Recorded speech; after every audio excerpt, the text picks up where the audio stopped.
Je passe directement la parole à Marc Leroy. Bien, voilà, on m'entend, c'est bien. Bon, alors moi aussi, je remercie vraiment chaleureusement d'abord quand même Céline, et puis aussi Basile pour cet accueil, pour aussi m'avoir associé à la réflexion autour de ce colloque. Bon, je ne vais pas m'étendre, mais enfin, le cœur y est. Bon, on n'a pas beaucoup de temps et j'y vais. Alors, bon, je suis désolé, j'ai préparé des slides, ça va être un peu rapide. Je vais peut-être vous donner, j'espère, envie d'aller plus loin. Il y a des études qui sont publiées ou pas par ailleurs, enfin, ou disponibles par ailleurs, parce que j'ai voulu un peu balayer certains aspects du sujet. Bon, ce sujet est quand même vaste. Quel modèle financier de l'action publique locale? Bon, rappeler rapidement quelques éléments qui ont été déjà cadrés par Michel Bouvier. Bon, action publique locale, pourquoi action publique locale? Ça, c'est connu, et pour pas politique publique, etc. Il y a une certaine perte de centralité, même si on peut discuter de la recentralisation, etc. Il y a une perte de centralité de l'État face à la décentralisation, l'Europe, la mondialisation. Bon, donc action publique locale, c'est les traitements, ça c'est important, des problèmes publics, parce qu'il y a toute une réflexion, notamment en sciences politiques, sur la notion de problème public, qui est quand même assez intéressant, qu'il soit local ou qu'il soit territorialisé. Sur l'approche, bon, je suis très en phase avec ce qu'a dit Michel Bouvier, peut-être avec pas une nuance, mais un complément, approche certes de sciences des finances publiques, politiques, pluridisciplinaires, avec une place pour le droit, bien sûr, mais sur cette notion d'empirique, et je vais essayer un peu d'en parler, je crois qu'il faut descendre un peu un niveau maintenant, et qu'est-ce qu'on met comme technique empirique pour rendre cette science des finances réellement une vraie science sociale pluridisciplinaire. Bon, je crois qu'un certain nombre de spécialistes sont convaincus qu'on ne peut pas faire seulement, pas tout le monde, du droit public financier, mais qu'est-ce qu'on fait pour faire une science financière, pour faire par exemple du recueil de données pertinent sur des questions comme ce qui a été présenté par mon prédécesseur, qui m'a aussi beaucoup intéressé. Bon, donc c'est un terrain privilégié. J'ai choisi donc des études de cas. Alors la première, oui, j'ai choisi des études de cas, une sur, en quelque sorte, la décision financière interne, et j'ai choisi une étude de cas, j'en ai un peu parlé hier, sur les relations conventionnelles entre l'État et les collectivités territoriales. Je ne traiterai pas les relations entre collectivités, mais qui ont été abordées par vous, donc ça tombe bien. Donc, la décision budgétaire est problématique par rapport à la démocratie locale. Bon, là, je m'appuie seulement sur l'enquête, je passe sur la méthode, mais il y a une vraie enquête avec un protocole important, sérieux, contrôlé. Et je vous donne les résultats, passant très vite sur les extraits, etc., d'entretien qui appuient la preuve scientifique sur ces résultats, faute de temps. Donc, j'ai dégagé par une analyse de contenu précise de ces entretiens sur la manière dont, par exemple, des directeurs financiers m'ont expliqué comment on élabore le budget concrètement, pas la procédure officielle, mais comment ça se passe, quelles sont les conférences budgétaires, comment on fait les arbitrages, qui est présent, ce genre de choses. C'est ça, hein, les acteurs concrets, ce n'est pas seulement des acteurs autorités publiques. Donc il y a 4 modèles que vous voyez sur le slide. Un modèle élitaire, en gros la décision financière est aux mains de l'exécutif. Un modèle que j'ai appelé de l'expertise, ou plus technocrate, au bon sens du terme, et un modèle systémique ou mixte qui va combiner ces deux modèles, c'est en bas le modèle élitaire et l'expertise, et j'ai recherché un modèle démocratique, mais au sens approfondi. Ne me faites pas dire ce que je n'ai pas dit, c'est un peu à la serpe. C'est-à-dire qu'il y a vraiment une qualité démocratique de la décision. On associe les commissions, on associe éventuellement l'opposition, etc., etc. Alors, bon, ce n'est pas des statistiques, là, c'est juste pour vous donner, puisque c'est une démarche qualitative, mais quand même pour vous donner sur mes cas, qui sont des cas approfondis, les résultats.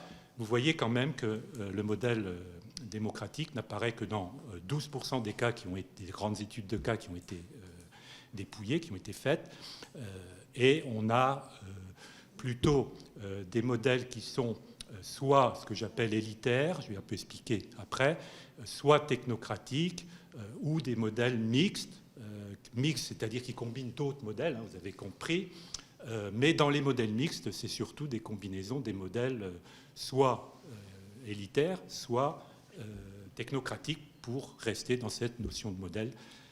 Voilà. Alors, quelques illustrations, mais je ne peux pas toutes les lire. Vous pouvez les lire plus vite que je pourrais les expliquer. Le modèle d'expertise, bon, c'est à chaque fois une collectivité différente quand il y a un point différent. J'ai choisi quelques extraits. Bon, c'est par exemple ce DIRFI, ce directeur financier, qui dit « Je fais le cadrage seul, la première phase est uniquement administrative, le président n'entend pas jouer son autorité sur le budget, etc. » Alors, le modèle élitaire, c'est donc aux mains de l'exécutif seul, par exemple pour la politique du maire qui va imposer sa politique financière, parfois partagée un peu plus largement, bien sûr, avec des adjoints, des vice-présidents, voire un DGS. Bon, voilà. Mais on est dans le modèle élitaire avec une variante qui rejoint un peu ce que tu as dit, sur les intercommunalités où il y a eu plus une négociation politique aussi entre les maires, notamment sur les investissements. Alors, concernant le modèle mixte, bon, c'est celui qu'on attend un petit peu, c'est-à-dire il y a la participation des élus et puis la participation de tout l'appareil administratif. On attend un petit peu, chacun étant dans son rôle, on le trouve. Bon, voici des exemples, je vous laisse lire. Faute de temps, je pourrais vous mettre à disposition des choses plus précises. J'en parlerai aussi dans l'écrit. Alors, le modèle démocratique est rarement concrétisé. Bon, on a quand même des cas, heureusement, où il y a les commissions qui travaillent vraiment. Bon, il y a un autre cas que j'avais trouvé qui est... On a une commission des subventions, mais elle se réunit une fois par an. Et puis, bon, il n'y a personne. Bon, voilà. Alors, ça, je ne peux pas le commenter, mais simplement pour vous dire, on parle souvent d'acteurs, et là, selon les disciplines, voire parfois les chercheurs, on n'est pas tous d'accord sur le mot acteur. Peut-être un peu a-t-on tendance à confondre autorité et acteur. Bon, les autorités formelles sont des acteurs, les communes, les départements, oui, dans un certain nombre de processus, mais ce ne sont pas toujours les acteurs concrets. Là, j'essaye d'ouvrir la boîte noire d'une décision, d'un budget. Hein, c'est ça. Donc, j'ai repéré... Dans chaque configuration que j'ai étudiée, j'ai essayé de repérer quels étaient les acteurs clés qui varient beaucoup selon les cas. C'est un peu la leçon, avec quand même, bien sûr, c'est normal, une importance qu'on pourrait appeler des financiers, que ce soit le directeur financier, ses services, l'adjoint aux finances ou le VP finance. Mais il y a d'autres modèles, il y a beaucoup de configurations, je ne peux pas les commenter. Bon, vraiment très rapidement sur ce premier point, parce que je voudrais dire d'autres choses si j'ai le temps. J'ai constaté aussi une culture très forte, traditionnelle de la dépense, qui ressort, toutes tendances confondues, hein, clivage politique, etc. Alors il y a quelques citations que j'aime bien, comme celle-là, comme la mode. Bon, on avait le sport, on a fait un stade, la culture s'est rebellée, etc. Où tout le monde se met à construire des piscines, chercher l'erreur, etc. Bon, c'est pas langue de bois. C'est parce que derrière, il y a quand même il y a un protocole d'anonymat, etc., qui permet que les gens se sont vraiment exprimés, quoi. Ils se lâchent. Bon, alors, bilan de ça, bon, peut-être qu'on comprend que la rigueur budgétaire a été difficile à imposer avec la baisse de la DGF, notamment aujourd'hui les contrats qui ont été un peu suspendus, mais c'est pas simple par rapport à ça. Et puis peut-être aussi une petite remarque, vous pouvez lire aussi, sur les contrats de Cahors, puisque bon, on a une régulation qui est vraiment très budgétaire, mais il n'y a pas de régulation de référence, projet. Je vais essayer de m'expliquer. Alors aujourd'hui, on est assez en phase avec cette culture de la dépense, puisqu'on a un plan de relance qui est lancé, décliné, comme on dit aujourd'hui, sur le plan des collectivités locales, sur le plan local, ce qui montre que là, par contre, on est plus en phase, congruence avec la culture traditionnelle de la dépense. Alors, voilà, je me suis trompé de sens, ça c'est pas étonnant. Alors, quelques mots, mais j'en ai parlé hier sur l'action publique conventionnelle. Bon, le CPER, j'ai choisi cela parce que c'est assez intéressant. Bon, je pense que tout le monde connaît à peu près cette procédure qui est ancienne, qui a résisté. On est quand même à la 7e génération qui va bientôt être signée, a résisté à beaucoup de perturbations. Je passe, hein, l'Europe, la décentralisation, les actes de décentralisation, les crises, etc. Avec beaucoup de questions. Parfois on dit que c'est une action publique transversale, globale, partenariale, donc quelque chose d'assez innovant, ou qui était innovant. Parfois aussi, c'est la Cour des comptes, par exemple, on va dire oui, mais c'est très étatisé, il y a du saupoudrage, pas de sélectivité, etc. Qu'en est-il ? Bon, des crédits qui ont évolué. Alors la prochaine génération va être très importante en raison d'une intégration d'une partie de la manne du plan de relance. Donc on va avoir, on n'a pas encore tous les montants, mais on va avoir des montants importants. Mais ce n'est pas ça que je veux vous expliquer. Je veux rester sur mon sujet, qui est l'action publique conventionnelle. En fait, ça se passe en 3 temps. Il y a une logique de base, qui est un peu un projet de territoire, qui est admis par tout le monde. En gros, on fait un contrat de plan pour faire du développement du territoire en s'appuyant sur des prospectives, à défaut de planification qui n'existe plus. Et dans le cadre d'une concertation, on essaye de faire quelque chose qui soit sélectif, mais intéressant pour faire des projets de développement. Bon. En réalité, très vite, l'État apparaît comme régulateur et il va proposer, notamment, dans ses mandats de négociation, il essaye de border, de limiter la négociation en disant « moi, voilà mes priorités, voilà mes sommes », c'est ce qu'il a fait à chaque génération, on ne pourra pas aller plus loin, etc. On en reste souvent là. Sauf qu'évidemment, les régions et autres collectivités protestent. Et il y a une véritable négociation politique qui va se mettre en place où il ressort 2 régulations. Cette régulation que j'appelle référentielle, c'est-à-dire avec l'idée de la logique de base, on doit faire un projet de développement. Elle va se retrouver concrètement dans le financement du contrat de plan, mais il va se passer aussi une régulation financière au sens complexe, plus large que la régulation serrée, avec des normes et des règles précises de négociation qui sont, entre autres, le cofinancement, l'engagement, préservation des crédits. On fait parfois de l'affichage, parfois on met le plus possible dans le contrat de plan parce qu'on sait que ça va être sauvé des coupes, enfin, etc., etc. J'ai décortiqué tout ça, je ne peux pas détailler, mais c'est assez intéressant de voir qu'il y a ces 2 normes qui jouent.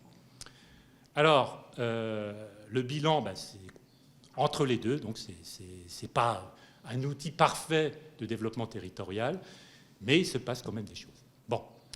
Alors, je voudrais dire aussi un mot sur, cette fois, la qualité des décisions budgétaires en vous évoquant, certains la connaissent, une étude que j'ai faite assez longue, assez profonde, sur une analyse de contenu des rapports d'observation définitifs des chambres régionales des comptes dans le cadre de l'examen de gestion. C'est un gros boulot, parce qu'il faut tout relire, il faut arriver à reclasser, parfois à requalifier, parce que ce n'est pas fait directement dans les rapports, les choses. J'ai fait un classement par nature, je peux détailler plus la méthode si vous avez des questions, et j'ai quand même, on le savait, mais là c'est mesuré, j'ai quand même une base de plus de 1000 observations sur une période assez longue, etc.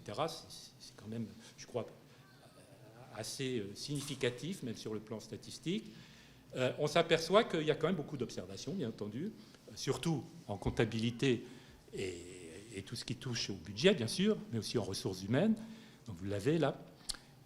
Et on s'aperçoit quand même que toutes les collectivités et les groupements sont concernés par ces observations qui peuvent toucher, pourquoi R comme régularité, mais on peut avoir une observation qui marque une irrégularité, mais qui est aussi un défaut de gestion. Voilà.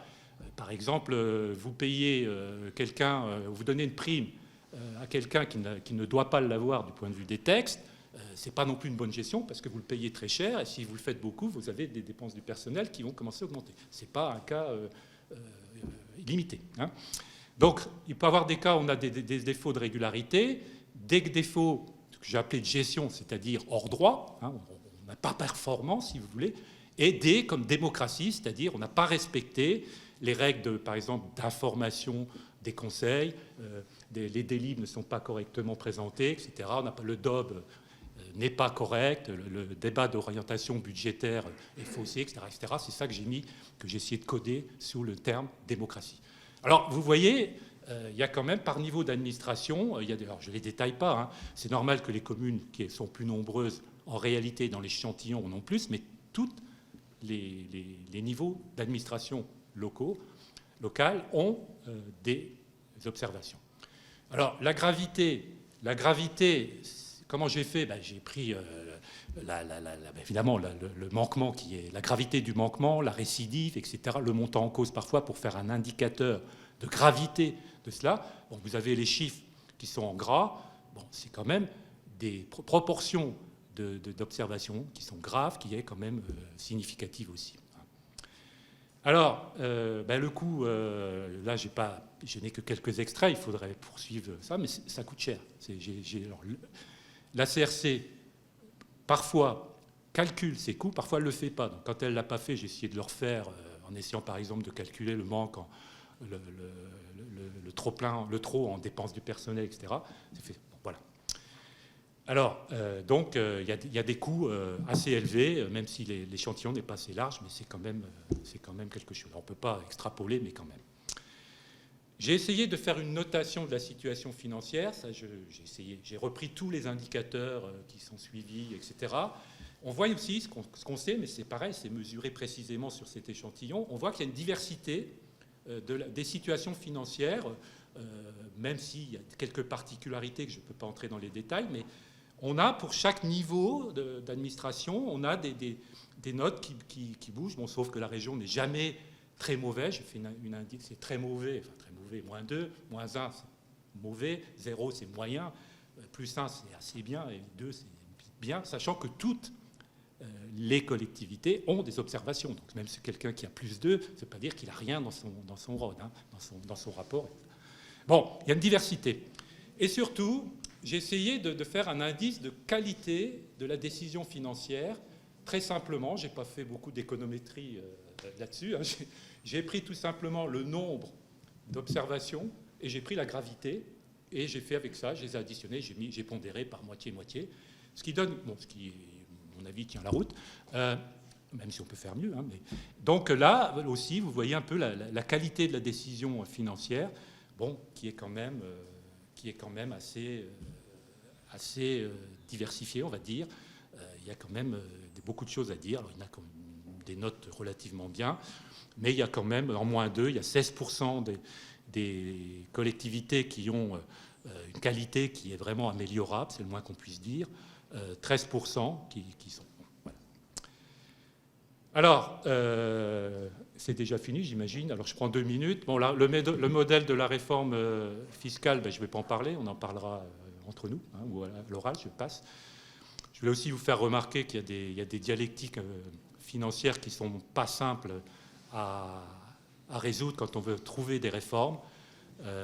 Bon, j'en ai mis quelques-unes, on les connaît, mais ce n'est pas simple. Exemple, ajustement, innovation, simplification, complexité. On parlait des dotations de péréquation. On a des critères qui sont très complexes. Puis à un moment, on dit ah oui, mais il faut simplifier. Pareil pour la DGF. On a toujours cette procédure. On essaye d'affiner, de prendre en compte la diversité, la complexité des territoires, des collectivités, des institutions qui sont très différentes. Donc on fait des différences, on fait des catégories. Puis à un moment, on dit il faut simplifier. Alors ça fait une espèce de dialectique qui est comme ça un petit peu par saut de mouton. Bon. Observation conclusive, ça je vous le laisse quand même, celui-là, parce que j'ai eu du mal à le faire. Je sais pas si bon. Enfin, le schéma, hein, parce que je ne suis pas si doué que ça pour les schémas. Parce qu'on a beaucoup parlé de régulation, de gouvernance, etc. Bon, je crois qu'on peut essayer de conceptualiser ça sur une échelle de pouvoir, où en haut, il y aurait, vous pouvez lire vous-même, hein, le gouvernement qui décide.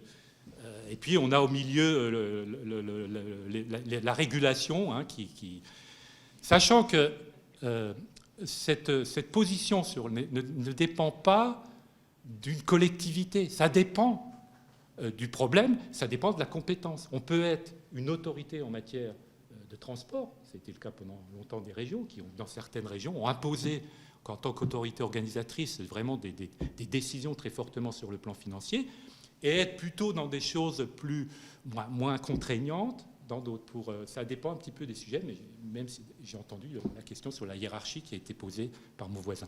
Et je crois que c'est assez intéressant, à condition aussi de penser, on a parlé de cohérence hier, c'était Robert Herzog, on parle beaucoup de pouvoir, mais je crois aussi qu'il faut intégrer la notion de légitimité. La notion de légitimité... parce que, après tout, la décentralisation, c'est aussi pour les citoyens, hein, c'était rappelé tout à l'heure. Et j'ai mis quelques variables connues, hein, qui peuvent expliquer qu'on est dans une légitimité forte ou pas forte. Et on a beaucoup de choses qui sont plutôt dans le noir, c'est-à-dire assez négatives, pas tout. Hein. L'abstention, on ne va pas insister. Vote éclaté, résigné, bon, ça veut dire on n'y va pas ardemment pour soutenir une équipe parce qu'on est d'accord avec le projet. Parfois on vote un peu par résignation. Oui. Bon, retrait des services, etc. Bon, alors, je pense que la décision budgétaire peut être améliorée sur le plan démocratique. On peut faire des efforts sur la gestion. Voilà. Et quelques petites propositions mais on peut en discuter, mais pas des grandes propositions, quelques petites propositions techniques. Je ne dirais qu'un mot, et je termine vraiment, sur la fiscalité, puisque je n'ai pas pu en parler. Bon, moi, je ne suis pas défavorable à une évolution vers un système de grand partage des impôts. Encore faut-il savoir sous quel modèle, etc., etc. Mais après tout, pourquoi pas ça me paraît assez logique, dès lors qu'aussi on implique les collectivités dans la responsabilité de ce partage, avec quand même un problème sur la TVA, parce que la TVA, ça a été dit, c'est Étienne qui l'a rappelé, la TVA, c'est quand même un impôt au total qui repose sur la consommation. Bon, la France a un modèle quand même plus axé sur la consommation, mais qu'en sera-t-il de la consommation dans les années qui viennent pour la sortie de crise ? Pour l'instant, c'est plutôt positif, mais est-ce que ça va durer ? Ça peut être très fluctuant. Et bon, il y a une question qui se pose. Voilà, merci de votre attention. Pardon aussi d'avoir été un peu long.